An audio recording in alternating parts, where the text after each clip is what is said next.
and welcome to Arch Talk Presents, brought to you by EPCC Architecture Society. My name is Jessica Medina, and today I'll be interviewing Mary Stills, Principal and Project Manager at Parkhill Smith & Cooper's Higher Education Sector. I hope you enjoy.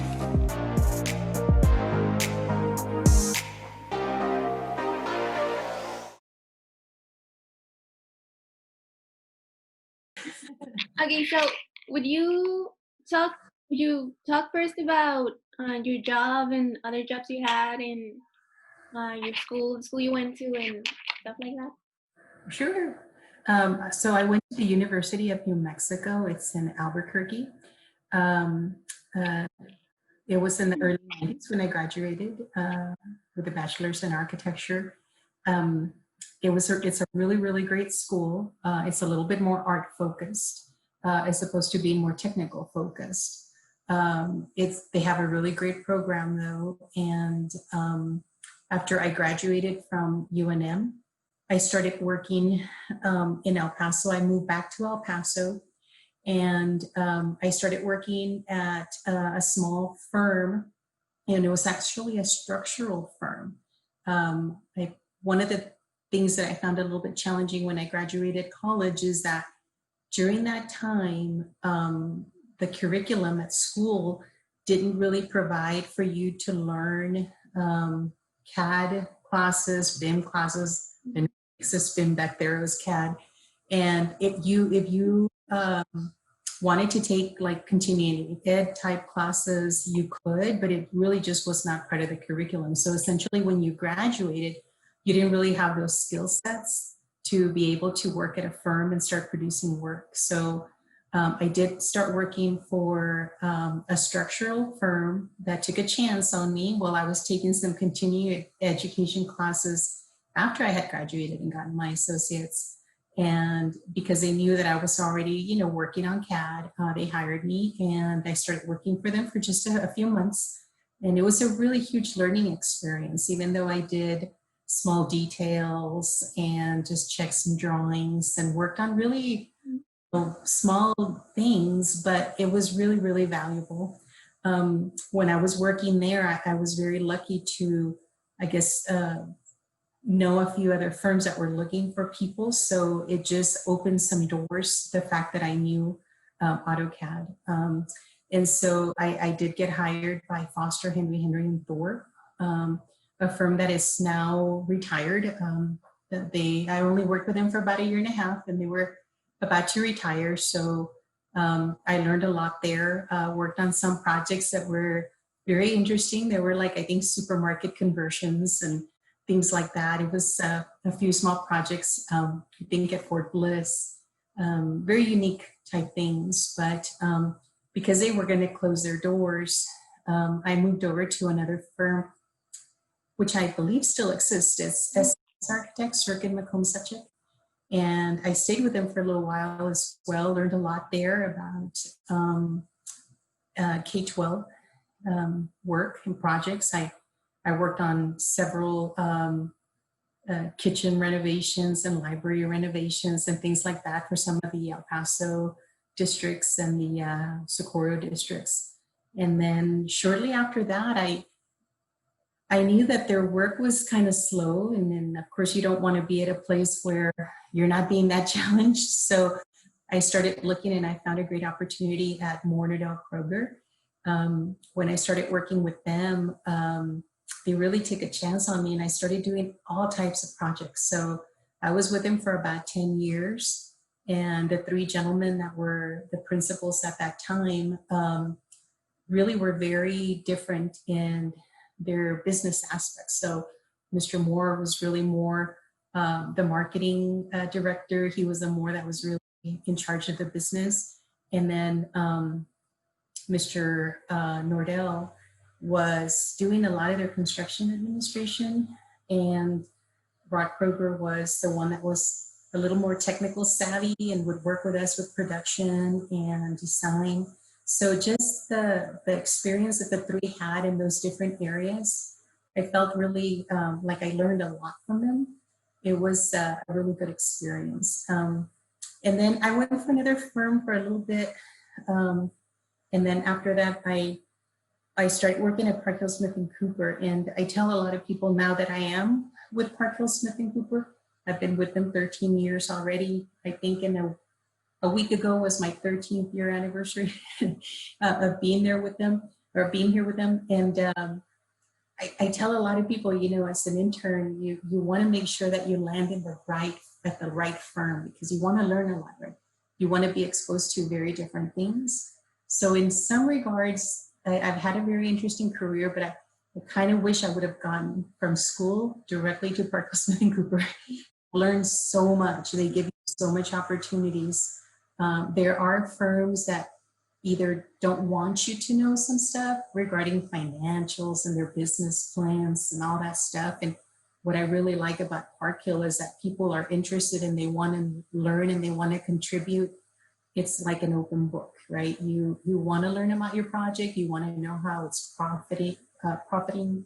You want to know, you know, any detail about the project. It's really like a big resource for you to learn. So anyway, I think that's sort of been my career, going from college to where I am now when it comes to working, you know, at a firm. Okay. Have you ever thought of getting your master's? I did back then, actually. You know, it's really interesting that you asked me that question. That became a really personal decision for me back then. It was not because I didn't want to do it. It was mostly because back in the day, you know, you're growing up and you know that you want to go to college, but you know, it's an expensive thing to do. And so I worked, even though I worked through college, I worked, you know, in the mornings. So I remember getting up super early because I was working for this kind of like a Y program. They called it this campfire program, and I would get up super early and I would go to work at an elementary school, and I would stay with the kids for a few hours before school started. And then I would go to my classes after they started school and do my classes, do most of my homework that I possibly could. And I had to go back to the school when the kids let out, and I had to stay there with them until this Y program kind of closed. But it allowed me that flexibility in the morning, I mean, throughout the day, that I could do my classes however I needed them. And so anyway, that I found that was really, really challenging. But all that to say is that it was something I knew I had to pay for. So when I was in school, besides me working, I had financial assistance from my family. But when I finished my bachelor's, my sister, who's just 2 years older than me, she had also been going to school, but she had been working like full time since she graduated high school. So at that time, I thought, you know what, it's not fair. She's helping me through school. It's not fair that I want to keep going with my master's since she's still struggling to get her bachelor's. Right? So then when I graduated college with my bachelor's, I came back home to her and I told her, you know what, it's your turn. You go to school, I'll help you. And she did. And then she finished with her bachelor's, a double bachelor's and a master's, and you name it. But it's fantastic. I'm very proud of her. And, you know, I don't look back. You know, I didn't get it. I know that when Texas Tech started their program here in El Paso, and I got excited thinking, okay, maybe I can stay in El Paso and then still get my master's. But they were only offering a bachelor's. And I just thought, okay, I'll just wait and wait. And I think now they offer it. I'm not even 100% sure. It just feels like it's late. And I've accomplished some of the things that I wanted to do, but that I recommended to students, absolutely. I mean, and I think now if you want to work in Texas, you have to have your master's to become a registered architect. So Okay. anymore to not have one. Back then it was okay, now it's not. Okay, so can you talk about your transition from being a student to working as an architect? Yeah, I think, let me formulate a good response in my head, but I think there's a lot of flexibility when you're a student. I mean, you have to do your classes and you have to, you know, finish your work, and you're expecting to get a good grade and things like that, right? But when you graduate college, it becomes a really huge accomplishment, obviously. And when you're transitioning into finding work, you start looking at the market, right? You start looking at what firms are available, which firm is going to be the right fit for me. You know, you also know that when you start working in a firm, because you're young and you're just expected to start doing production work, essentially, you kind of have to be equipped with the correct knowledge to do that. So earlier on, when I touched base about not knowing how to do some of this CAD work, and I had to do continuing education classes for that, well, I think nowadays it becomes a little bit of an easier transition because a lot of the students, and you correct me if I'm wrong, but that's my experience with a lot of the students that are graduating from college and starting to work with us. They are so technology savvy. They know all these different softwares, and they know Revit, and they know how to do, you know, Rhino, and, you know, obviously all these different things, and Illustrator, blah, blah. They know how to do everything. So it really becomes a big, big asset when before things were just a little bit different. So the transition I had from college to working really is probably just extremely different from college to working now in this day and age. But I think it's a really great thing when you do start working. You just realize that, you know, now you're earning a paycheck, now you've got these responsibilities. You really do, even though in school, I'm sure your professors and instructors are telling you, you're going to have to do this and you're going to have to do that. When you start working at a firm, you start realizing the huge responsibility that it is to put together a set of documents, because those documents, somebody's going to build from them. So it starts kind of hitting you a little bit about, you know, how much work there is to do and the different steps that have to be taken, from drawings to specifications to putting renderings together to having meetings with clients to interviewing for different projects. Because the interviewing, really, once you get your job to be in the firm that you're at, it's great and it's fine. Now you have a job, but the interviewing process continues, because when there's an RFQ out there and, you know, people want you to talk about their qualifications, you have to go interview with the city of El Paso or the El Paso Independent School District. So it's just a little bit of everything, and you got to just really wrap your arms around how things work and why they work that way. And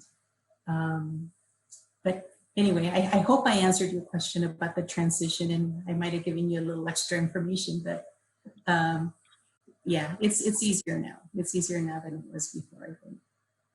Okay, yeah. So you're the principal architect at Parkhill Community College, right? Yes, ma'am. Mm-hmm. Okay, so what are some of your responsibilities? Okay, so I'm one of the principal architects. So in my firm, Parkhill Smith & Cooper, so we are a multidisciplinary firm, and we have 14 offices across Oklahoma, Texas, and New Mexico. So there's 41 partners, which are principals, right? Yeah. And some of them are engineers and some of them are architects. So in El Paso, we have 6 principals. There's 4 engineer principals, 1 architect, and in the K-12 sector, and then I'm the architect in the higher ed sector. So, but it's 6 of us. And so every office has a different amount of principals. But so responsibilities under being a principal don't just stop at being a stockholder and owner. So we all have different hats, right? So you're either an architect, you're an engineer. I'm also a location leader, which means that I'm in charge of the El Paso office. Any issues that potentially the employees may have, they can always come to me to help, you know, advise them about what resources they have for anything. It comes to do with an HR issue or just personnel issue, anything like that. So the other hat that I wear is a studio leader. So because our office is broken up into different sectors and studios, we've got for example, community sector, we've got higher ed sector, we've got K-12 sector, we've got healthcare sector, et cetera. We've got multiple ones. My sector is under higher education, and we've got 2 studios under higher education, and I lead one of the studios, which means I have people that I lead under that studio. So I wear just those different hats. So I'm a principal, I'm an architect, and I'm a studio leader, and I'm a location leader. So I wear 4 different hats for the same firm, and keeps me very busy, but it's a good busy. Okay, so can you talk about your best projects or the one that you're most proud of? Sure. I'll talk to you about the projects that I worked while I'm at Parkhill Smith and Cooper. You know, when I started with them, I think it was back in late 2007, September of 2007. I worked on a project. Actually, I worked on 2 at about the same time that ended up being award-winning projects. And one of them, I'm super proud of it, is for El Paso Community College. It's the Culinary Arts Program Spaces. It's located in Building A at the ASC Center. And it's really interesting because that building itself was a Tonka toy warehouse years and years and years ago. And I think when EPCC took it over, they started developing different spaces inside it. I think they had classrooms, and I think cosmetology was already in there. They had some storage areas, et cetera. But at the very center of this building was this big vacant space. And they selected that vacant space to be a culinary arts teaching facility. And they had been at the Trans Fountain campus, the culinary program. And they had been, I think, using 1 kitchen and 1 classroom, if I'm not mistaken. But they had a long list of students that were waiting to be in the program. And so I worked with 2 of the chefs over at the program, the culinary program, Chef Webb and Chef Lugo. They had really big, vision about it, and they were not shy about what they wanted. So we've developed this great concept, and we went ahead and designed their spaces. I mean, I think we ended up with seven kitchens. Most kitchens, they have windows around the perimeter so that you're able to see inside all these spaces. That way there could be instruction going on, and if there were other students that were intrigued by culinary, they could just look in the windows and see the activity that was going on. But it turned out to be a really sharp project. And that project won a really big award, which was the Caudill Merit Award.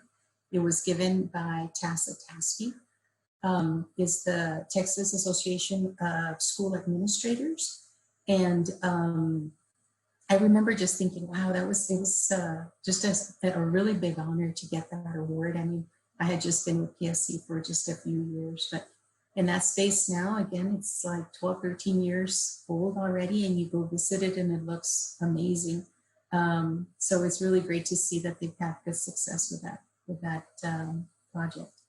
I've done other projects that I'm also very proud of. I think there was a building, there was an elementary school in Abilene, Texas, and Johnston Elementary School. That one was also an award winner. And what I really was proud about that one is that it's a 21st century school. We designed that back in, I think it was 2013, 2012 or 2013. And what I loved about that project, that even though it wasn't a lead project, we wanted to make it as sustainable as possible. So we did cisterns in the back. We had areas for the students to do gardening, because one of the things they had in their original campus, which by the way, their original campus was an old building that was probably 50 or 60 years old, and it just no longer had a big lifespan. So they really needed a new school, and they wanted to share the same site. So that was a little bit of a challenge, but we selected obviously a big area where they had originally thought about growing, they had a really strong gardening club with their students, which I thought was really neat and unique.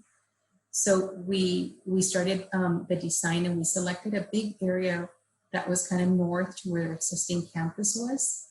And it was so close. I mean, like construction limitations. I mean, it was like within feet of their existing classrooms, right? And I remember we had to fence off some areas and make sure that kids are safe and everything while construction was going on for the new campus. But part of us being a little bit more thoughtful and being sustainable. One of the big shells that held I think it was 8 classrooms. You can imagine just a big concrete shell. It was like an octagon. And it held these older classrooms that were kind of odd shaped. And they shared this really interesting space in the very center that were doors to the middle. It was really unique. But we wanted to salvage at least one of them. They had like 3 or 4 of them. And what we did is we demolished everything but the actual structure. And the kids are able to use that as an outdoor pavilion and like an outdoor classroom. And so that turned out really, really sharp. And again, we were also able to provide them spaces for their gardening club. We did planter beds outside, and the cistern that collected water can actually, water their plants and their vegetation. So it turned out to be like really, really nice. So that's another one. And I was also involved with the Socorro Independent School District, Pebble Hills High School project. Phase 4 is the one that I worked on. Had really interesting scope. The school started originally, I think it was like in the, late 2000, and they wanted to make it a 9th grade center. But originally the plan was to convert it to a full-fledged high school. So phase 4 is the phase that converted the 9th grade center into a high school. So we had really cool spaces. We created spaces like for their theater, for dance, for their band. So with a nice auditorium so they can do their performances in a black box. Their main gym with a weight room. I mean, you name it. It was just a really, really neat big spaces. And then they also had a small building that they wanted us to design, which I'm really proud of. It turned out just so nice. It's a career and technology school. They call it the Cape Building. And in there they teach, they have their electrical program. They teach criminal justice. I think they have a, definitely a culinary program, so that they have the kitchen with a restaurant, how to teach like restaurant management and things like that, catering. So anyway, that was another really neat project that I worked on. It's a local project, so it makes me double proud, because we work on a lot of projects outside El Paso too. The local ones are the ones that are near and dear to my heart, I think. Okay, do you have any projects for the future? Yeah, as a matter of fact, I mean, it's interesting how you asked me that question for the future. I'm working on one project currently that's a project for the future, because it's a very interesting and unique project. It's a water purification facility. The name of the project is the Advanced Water Purification Facility. And we started designing this, believe it or not, in 2017. It's been a long process, and it'll continue to be a long process because it's a very complex project. If you can imagine that the whole goal is to get effluent water to become purified water, right? So it's a big plant essentially to clean the water. And so in this project, we're working with a prime, which is Carollo Engineering. They're the ones taking care of all the processing of the water and the design for that. But it's a lot of time spent on doing piloting and coordinating things with TCEQ, coordinating things with the owner also. So we started again in 2017. We put together a report. We did 30% documents in 2018. Again, they continue with their piloting, right, as we're doing this work. Right now, we just started 60% CDs. We're scheduled to be done with the project documents. around December of 2021. And if you can just imagine, I mean, it's a really neat facility because besides the actual processing area where they take, you know, the effluent water and it goes through all just different, you know, microfiltration, ultrafiltration, they go nanofiltration, and then they go to the oxidation process, they go through chlorine disinfection and UV stabilization. I mean, you name it, everything to ensure that this project and this water is delivering clean, healthy water. There's also really neat spaces that from the architect standpoint, I'm excited about. They are really promoting educating students and the community. So it's going to have this really neat type multi-purpose space for holding events, trainings, seminars, things like that, and educating people about water. And then there'll also be this really long corridor that's essentially an exhibition type space as well, where students can potentially go, and they do that now at their Tech 2 Center, but students could potentially go and view what's happening within the processing area. It's kind of like the same concept that we had for the culinary project. Windows, and people are able to go, and as you're walking down, you know, one of the walls for the processing area, you're able to see how everything is getting purified, or how the water is getting purified. And then on the opposite side, it'll have a huge exhibition wall where El Paso Water could potentially exhibit different things, whether it's the history of purification of water or just different projects that maybe the students can come and exhibit. But it'll be a really neat community type space. So they really are intending to host a lot of bus tours for different schools. And so it'll be a neat little, you know, gem of a project. And by the time we finish it and it's constructed, I think it'll be around 2025, just project of the future. Here we're at 2020, but we're planning a project for 2025. Just FYI, that is the future. Almost. Almost. Okay, so what is one of the biggest challenges of being an architect?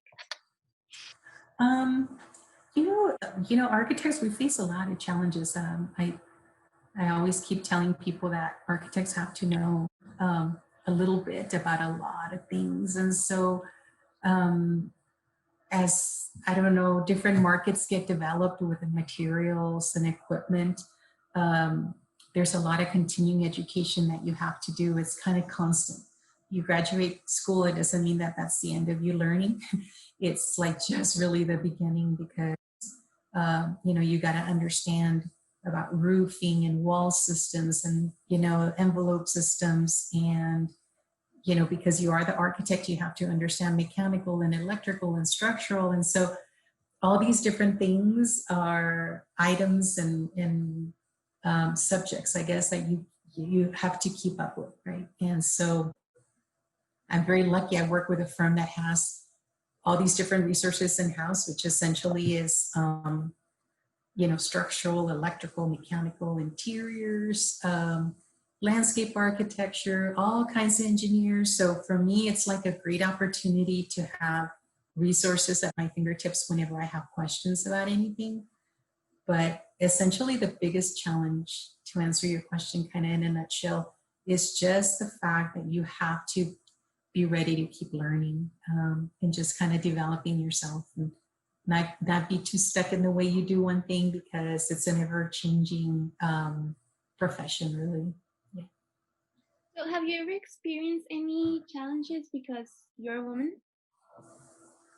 I have. I will tell you that they were obviously a lot more challenging when I was in college. I mean, back then, if you can imagine, was very few women in architecture, and you always were faced with the questions of why isn't it a male-dominated field, or like, you know, my friends' parents would say, but isn't that for boys? You know, in your head, you're thinking, why couldn't a female do this, right? But those kind of things kind of make you think, but they also want to make you prove them wrong. So that's why you want to do it too.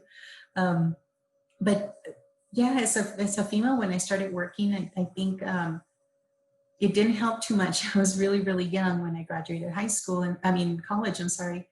And I think that you've got things kind of stacked against you, right? You're female and you're young, and some of them think, you know, I hate to play the race card, but you know, you're also Hispanic, and so they put all these cards against you, and it becomes a really challenging thing. But I think the more that time has evolved, I just now am so happy to see that it's more equal when it comes to seeing the amount of females in class versus males. Yeah. Females have a lot of success. I mean, I think a lot of it has to do with we pay a lot of attention to detail, which architecture is all about. and yeah, those, I think, you know, in the field, when you do construction sites, you go out on the field, and if the contractors don't know who you are or why you're there, they could be disrespectful. I see that a lot less and less with the years, and I think it's a mindset that's changing for a lot of people. I think too, they start to realize, you know, that there are more females in the business. So they start realizing that they need to be a little bit more respectful, because they never know who might be out there on the site. But yeah, I faced a lot of different challenges, and also with, you know, coworkers that you're thinking, they think they're better just because they may be a gentleman. And you're thinking, well, you know, I can be just as good.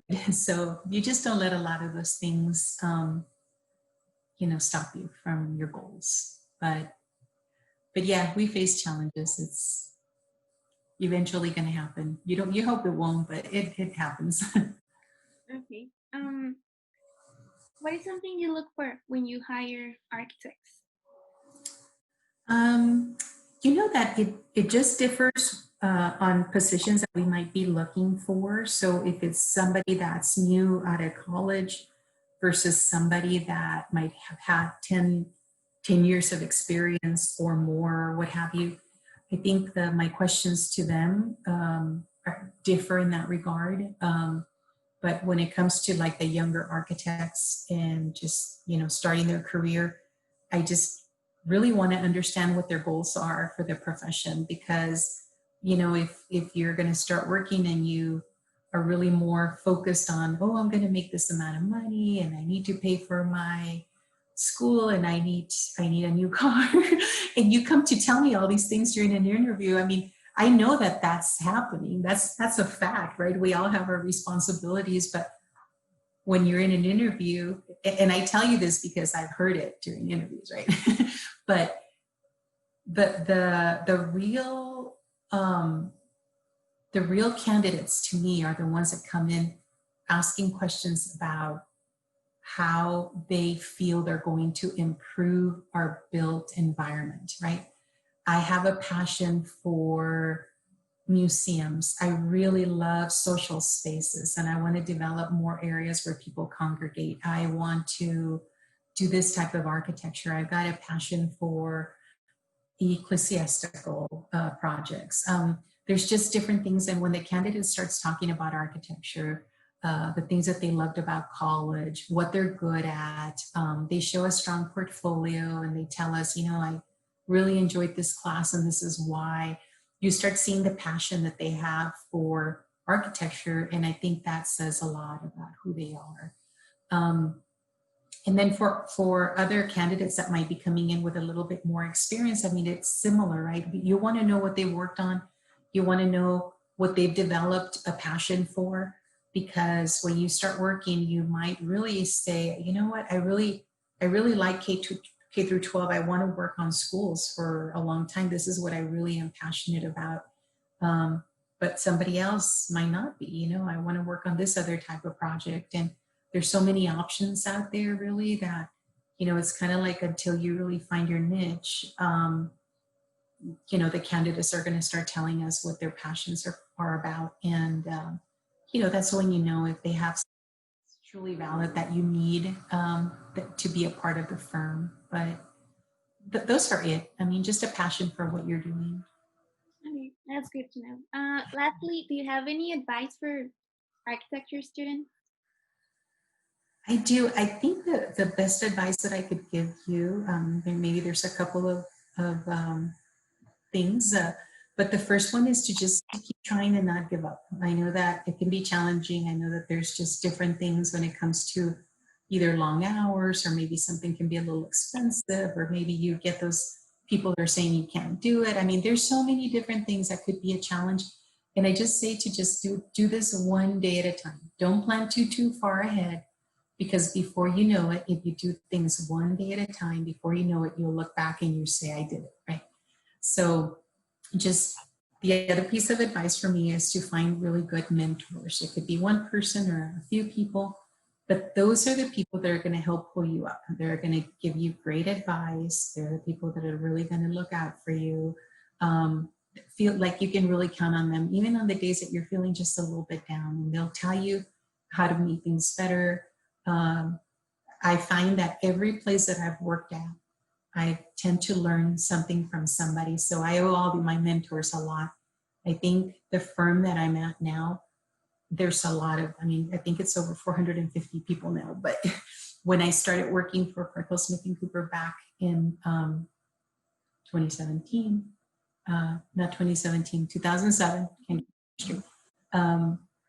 it was about 250 people. So we've grown that much, over 200 people in these few years.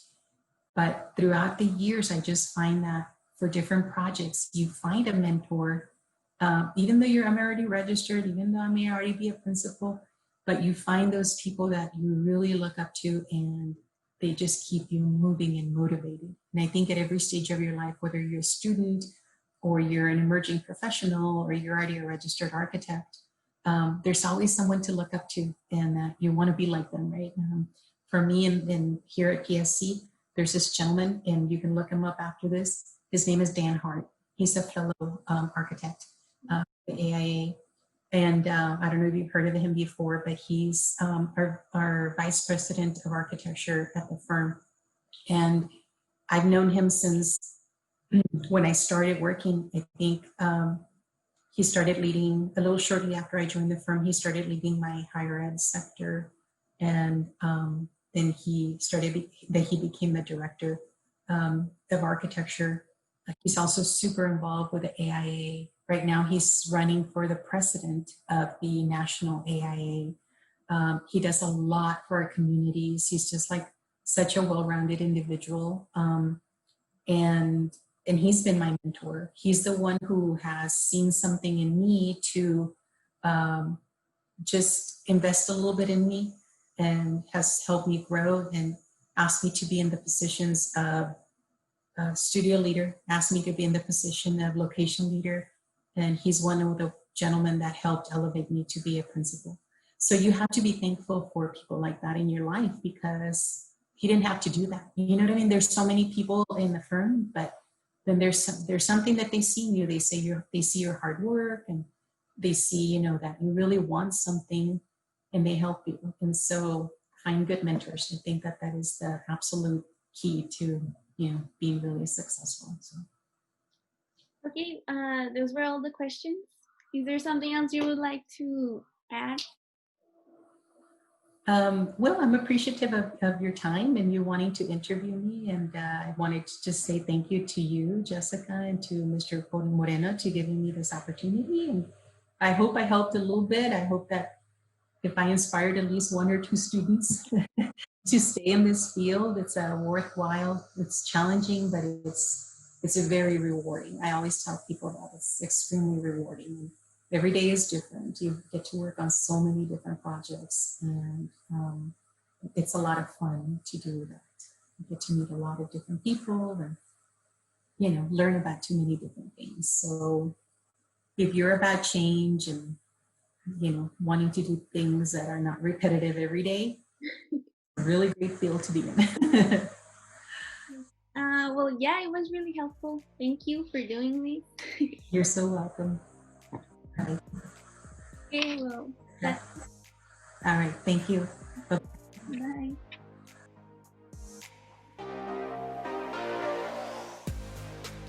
This concludes our program. Thank you for listening to Archtalk Presents, brought to you by EPCC Architecture Society, an interview with Mary Stills. Until next time.